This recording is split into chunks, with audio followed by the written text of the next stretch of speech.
आप सतगुरु रविदास जी महाराज की वाणियों पर चलो और नहीं रही एक अखंड ज्योति जिसकी बात मैं आपसे कर रहा था।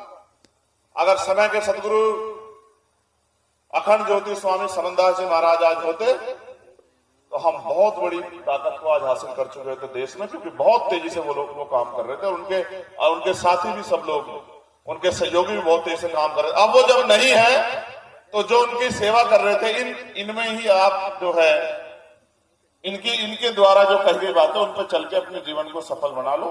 और ये मेरा क्षेत्र है, मेरा घर है, मैं 24 घंटे आपकी सेवा के लिए उपलब्ध हूँ। मेरी माए बहने, मेरे बड़े भाई, मुझसे उम्र में छोटे भाई जो इधर बैठे हैं, इधर बैठे हैं।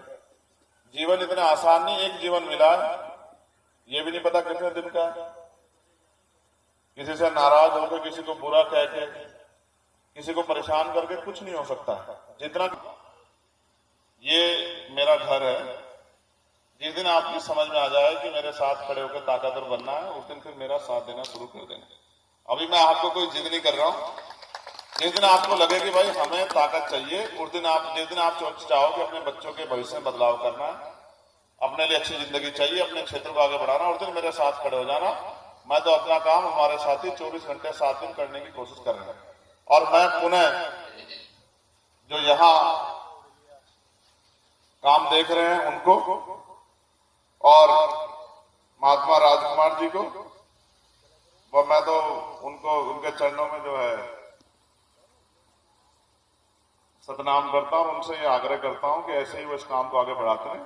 और फिर मैं कहता हूं आपकी जिंदगी लगे, आप सबकी जिंदगी लगे, समाज आगे बढ़ जाएगा। जब गुरु रहता है ना तो रास्ता रहता है, जब गुरु रहता है तो रास्ता रहता है। जब गुरुओं के विहीन समाज हो जाएगा तो ये समाज गड्ढे में गिरेगा, मेरी बात को आप याद रखना। और जो संत होकर भी गद्दारी करेगा ना महाराज जी के मिशन से, उसका भी ऐसा हाल होगा कि उसकी भी कई पीढ़ियां याद रखेंगे कि महाराज जी के मिशन से गद्दारी कर ही नहीं सकता कोई। जिसने करने का मन हो करके देख ले। मेरा तो बहुत तजुर्बा है, आपकी उम्र मुझसे बहुत ज्यादा। मैं तो जिंदगी में यही देखा।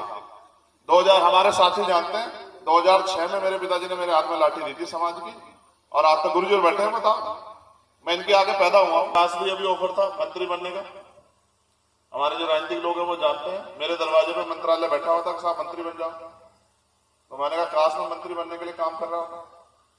मंत्री बनके मैं अपने इस समय मंत्री बनके मैं अपना और अपने परिवार का भला कर सकता हूं, समाज का कोई भला नहीं कर सकता। तो मंत्री बनाए, यही बनाएगा समाज, लेकिन तब उसका मजा तब आएगा जब राज अपने हाथ में होगा, जब इस कलम में इतनी ताकत होगी कि आपकी गरीबी, बेबसी, लाचारी मिटा सकता हूं, तब जाके आनंद आएगा। मेरे अकेले के मंत्री बनने से कुछ होने वाला नहीं।